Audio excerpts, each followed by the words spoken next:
Selamat pagi, perkenalkan kami dari kelompok 5 akan merepresentasikan final project manajemen rantai pasok dengan studi kasus PT MK Prima Indonesia. Sebelumnya, perkenalkan untuk anggota kelompok kami, yang pertama ada saya sendiri, yaitu Niti Jenny Maharani, NPM 57, dan dari rekan saya. Ya, perkenalkan nama saya Muhammad Evan Diansyah, NPM 59. Saya Yolan Salsabila, NPM 085. Dan saya Saharani dengan NPM 112. Ya, sebelumnya, untuk profil dari PT MK Prima Indonesia sendiri, PT MK Prima Indonesia merupakan perusahaan yang bergerak di bidang produsen suku cadang rem mobil yang memproduksi antara lain ada Lexus, brake pads, dan lain sebagainya. Perusahaan ini telah berdiri sejak tahun 1975. Nah, pada awalnya PT MK Prima Indonesia ini melakukan proses pembuatan rem mobil yang mendapat bantuan dari perusahaan MK Kashima Corporation di Jepang. Nah, barulah pada bulan September 1994 ini, PT MK Prima Indonesia bekerja sama dengan dan melakukan perjanjian dengan beberapa perusahaan lain untuk mendirikan pabrik pembuatan spare part mobil di Kota Gresik, Jawa Timur. Nah, hingga sekarang ini, PT MK Prima Indonesia telah melakukan pengiriman produk ke dalam negeri, bahkan hingga mengekspor ke luar negeri. Next. Oke, selanjutnya adalah alasan memilih studi kasus ini. Jadi, di sini perusahaan telah menggunakan dan menerapkan teknologi informasi dalam penunjang jalannya proses bisnis. Namun, dalam proses manajemen rantai pasok, perusahaan belum memiliki sistem yang mendukung dalam melakukan proses rantai pasok. Jadi, di sini maksudnya adalah dalam menjalankan proses bisnisnya, perusahaan tersebut telah menggunakan dan menerapkan teknologi informasi dalam menunjang jalannya proses bisnis mereka. Nah, tetapi prosesnya itu masih terdapat beberapa masalah. Jadi, perusahaan tersebut masih belum memiliki sistem atau aplikasi yang mendukung mereka dalam melakukan proses rantai pasok. Nah, karena salah satu masalahnya itu adalah seperti terjadinya keterlambatan pengiriman barang kepada konsumen, terus seperti adanya kerusakan pada mesin, dan beberapa permasalahan lainnya. Nah, karena adanya permasalahan-permasalahan seperti itu, maka diperlukan lagi solusi untuk mengatasi permasalahan yang ada, yang dimaksudkan untuk mengoptimalkan proses rantai pasok maupun proses bisnis yang terjadi. Nah, jadi oleh karena itu, tujuan yang ingin dicapai dalam penelitian ini adalah untuk menghasilkan suatu model konseptual arsitektur teknologi informasi pada PT MK Prima Indonesia agar dapat dijadikan suatu pedoman dalam melakukan proses manajemen rantai pasok untuk kedepannya nanti. Oke, next. Nah, berikutnya saya akan membahas tentang alur rantai pasok dari PT MK Prima ini. Jadi di sini konsumen dapat memesan barang pada manufaktur. Manufaktur di sini adalah pabrik dari PT MK Prima sendiri. Lalu ketika konsumen telah memesan barang, manufaktur akan memesan barang pada supplier. Supplier ini bisa dari dalam negeri dan luar negeri. Nah, pengiriman dari luar negeri ini menggunakan container ship, sementara dalam negeri menggunakan seperti truk. Nah, ketika barang yang dipesan telah jadi, nantinya akan dikirimkan sampai ke tangan konsumen. Dan berikutnya akan dibahas oleh teman saya. Baik, dan di sini saya akan menjelaskan mengenai beberapa pihak yang berperan dalam rantai pasok.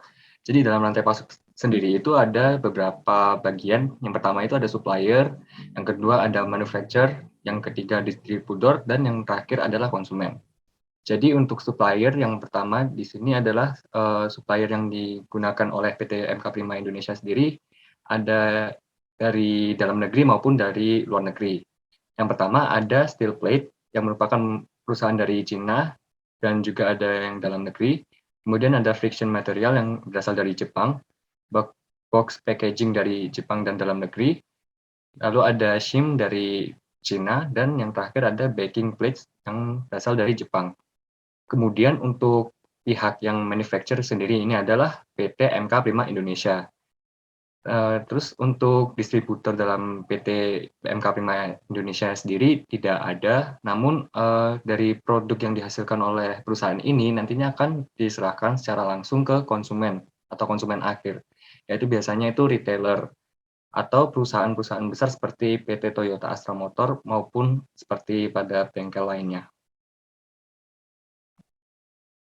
Oke, kemudian permasalahan yang terjadi dalam perusahaan Jadi kami telah merangkum permasalahan-permasalahan yang terjadi dalam dalam perusahaan ini. Yang pertama ada di bidang teknologi dan informasi. Yang kedua ada pengelolaan permintaan dan perencanaan produk. Yang ketiga ada pengelolaan dan persediaan dan pengadaan. Dan yang terakhir ada transportasi dan distribusi. Jadi untuk permasalahan yang pertama di bidang teknologi dan informasi, yang pertama di sini PT MK Prima Indonesia itu belum menerapkan sistem informasi yang menunjang dalam proses manajemen rantai pasok. Nah, kemudian sehingga dibuatlah solusi mengenai teknologi dan informasi ini adalah dengan merancang sebuah arsitektur TI sebagai pedoman dalam membuat sistem informasi yang menunjang dalam proses manajemen rantai pasok.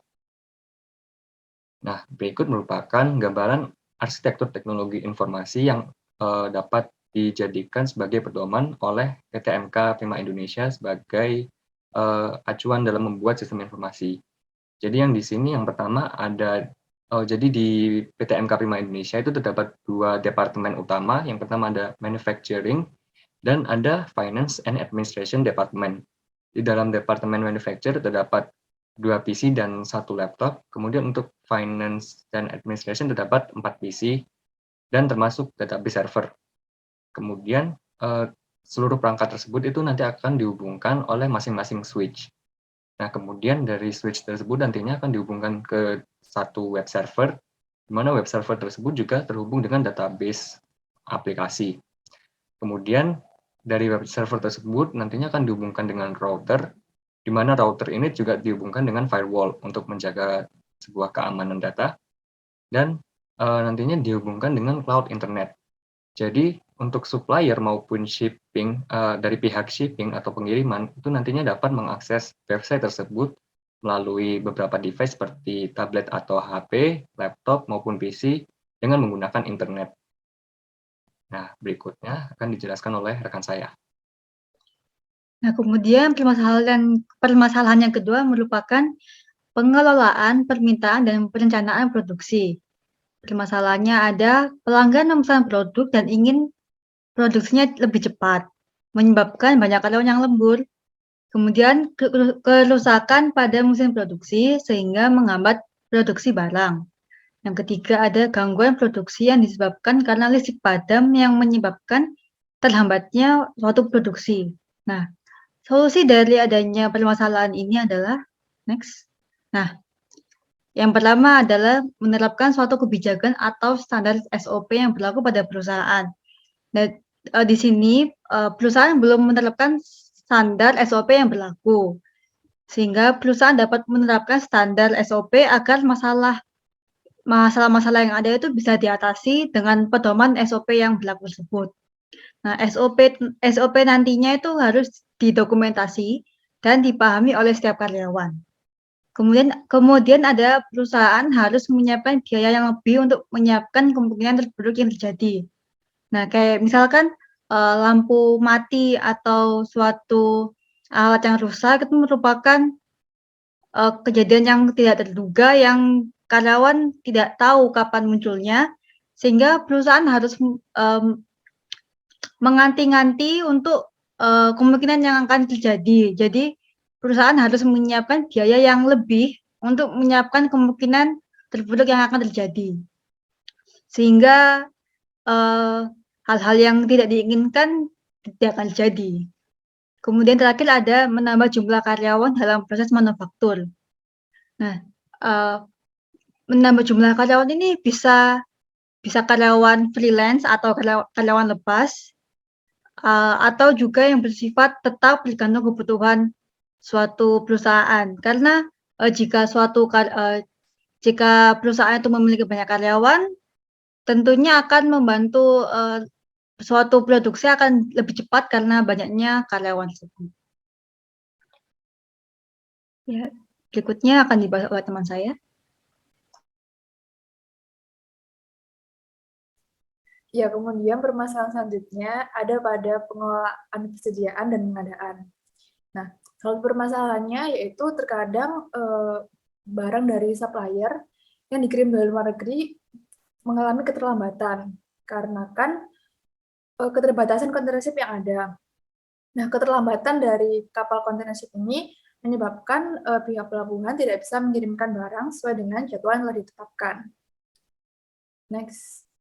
Jadi untuk solusi yang ditawarkan oleh kelompok kami untuk permasalahan ini, yang pertama, perusahaan dapat melakukan penjadwalan dengan pihak supplier atau pemasok terkait dengan pengiriman bahan baku, sehingga dapat meminimalisir keterlambatan. Kemudian untuk solusi yang kedua, perusahaan dengan supplier dapat melakukan alternatif lain mengenai jasa pengiriman yang digunakan untuk dijadikan opsi kedua apabila jasa pengiriman yang digunakan saat ini mengalami antri atau akan mengalami keterlambatan dalam pengirimannya, sehingga dapat memperlambat sampainya bahan baku ini ke perusahaan atau ke konsumen. Nah, dengan menggunakan alternatif jasa kirim yang lain, sekiranya nanti barang yang akan dikirim ke perusahaan ataupun dikirimkan ke konsumen akan sampai lebih cepat atau lebih awal ke konsumen. Permasalahan selanjutnya dijelaskan oleh Kanza. Oke, baik. Selanjutnya yaitu adalah permasalahan pada transportasi dan distribusi. Nah, jadi di bagian transportasi dan distribusi ini tuh sering terjadi kekurangan jumlah barang pada saat dilakukan pengiriman. Jadi barang yang kurang itu tadi biasanya akan dikirim susulan oleh perusahaan ke pihak konsumennya. Nah, hal tersebut pastinya akan sangat merugikan oleh perusahaan jika dilakukan atau tidak teliti secara terus-menerus atau berulang. Nah, maka selanjutnya, next bagian solusi. Nah, karena tadi ada kesalahan dalam transportasinya, tentu itu akan menambah untuk biaya pengeluaran dalam transportasi pengiriman. Nah, untuk solusi yang pertama yaitu ada perusahaan perlu melakukan pengecekan ulang terhadap jumlah barang yang harus dikirim kepada pelanggan. Kemudian yang kedua, penjadwalan ulang untuk tiap pengiriman agar lebih tertata dengan baik. Nah, jadi dengan adanya penjadwalan yang lebih tertata, tentunya nanti pengiriman itu akan bisa dilakukan juga pengecekan yang lebih teliti dan lebih terjadwal. Kemudian yang ketiga, perusahaan dapat melakukan penambahan jumlah armada transportasi untuk melakukan pengiriman. Jadi dalam hal ini baik perusahaan maupun pelanggan tidak akan mengalami kerugian. Oke, next. Untuk kesimpulannya seperti yang ada di PPT, solusi yang dapat diterapkan bagi perusahaan ini adalah berupa rancangan arsitektur teknologi informasi yang dapat dijadikan untuk sebuah acuan bagi perusahaan, di mana sebelum menerapkan teknologi informasi. Nah, penerapan standar SOP juga sangat diperlukan dalam proses bisnis yang ada pada perusahaan ini, agar dapat membantu perusahaan dalam menjalankan proses bisnis sesuai dengan pedoman yang ada. Dalam melakukan proses pengiriman produk kepada konsumen, perusahaan perlu melakukan pengecekan ulang terhadap jumlah barang yang harus dikirimkan kepada pelanggan. Next. Ya, berikutnya merupakan saran agar mengacu pada permasalahan yang dialami, perusahaan dapat menjalankan proses rantai pasok secara optimal, terutama pada menerapkan teknologi informasi sebagai penunjang dalam proses rantai pasok, menerapkan kebijakan SOP, dan melakukan penjadwalan terhadap pengiriman bahan baku. Dengan menerapkan solusi yang disarankan, diharapkan akan berdampak kepada perusahaan itu sendiri. Sekian dari kelompok kami. Kurang lebihnya mohon maaf. Wassalamualaikum warahmatullahi wabarakatuh.